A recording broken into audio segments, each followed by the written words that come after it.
నమస్తే, welcome to KK news. నేను శ్రీదేవి. బొత్స సత్యనారాయణ తెలుగు రాజకీయాలతో ఏమాత్రం పరిచయం ఉన్నా ఈ పేరుకు పరిచయం అక్కర్లేదు. అంతగా బొత్స సత్యనారాయణ వైఎస్ రాజశేఖర రెడ్డి అధికారంలో ఉన్న సమయంలో చక్రం తిప్పారు. రాష్ట్ర విభజన అనంతరం 2014 ఎన్నికలకు ముందు ఆయన విభజిత రాష్ట్ర ముఖ్యమంత్రిగా చంద్రబాబు నాయుడు అయితేనే బేసిక్గా ఉంటుందన్న ప్రకటన కూడా చేశారు. అయితే ఆ ఎన్నికల్లో తెలుగుదేశం పార్టీ విజయం సాధించింది.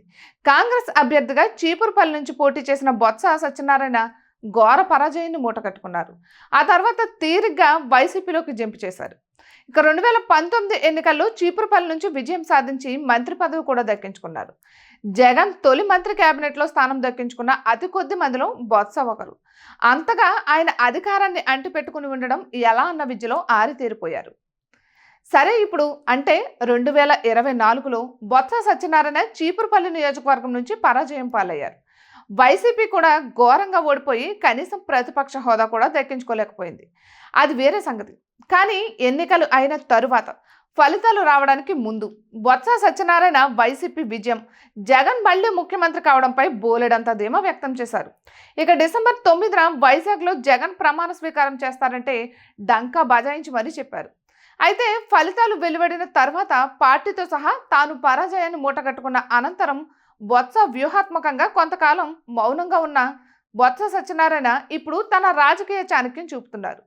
ఇక ఆంధ్రప్రదేశ్ ముఖ్యమంత్రి, తెలుగుదేశం అధినేత నారా చంద్రబాబు నాయుడుపై అదే పనిగా పొగడ్తల వర్షం కురిపిస్తున్నారు. పనిలో పనిగా తమ పార్టీ అధికారంలో ఉన్న సమయంలో సరిగా పనిచేయలేదని చెప్పకనే చెప్పేస్తున్నారు. ఇక పెన్షన్ సొమ్ము పెంచి జూలై 1వ తారీఖు నుంచే అందించడం అభినందనీయమని చప్పట్లు కొట్టేస్తున్నారు. అంతేనా, ప్రభుత్వం మారినప్పుడు విశ్వవిద్యాలయాల వైస్ చైర్మన్ల మార్పు సహజమేనని, దీనిని రాజకీయ కక్ష సాధింపుగా భావించడం సరికాదని ఎవరూ అడగకుండానే తన అమూల్య అభిప్రాయాన్ని వెల్లబుచ్చుతున్నారు బొత్స. ఇక రాష్ట్ర విభజన కంటే 5 ఏళ్ల జగన్ పాలనలోనే ఎక్కువ నష్టం జరిగిందన్న చంద్రబాబు విమర్శలపై చాలా ఆచితూచి స్పందించారు.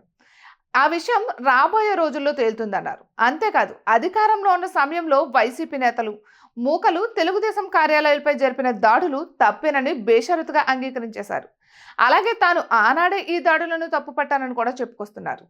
ఇక ఇటువంటి మరెన్నో వీడియోస్ కోసం కేకే న్యూస్ తెలుగు ఛానల్ని సబ్స్క్రైబ్ చేసుకోండి.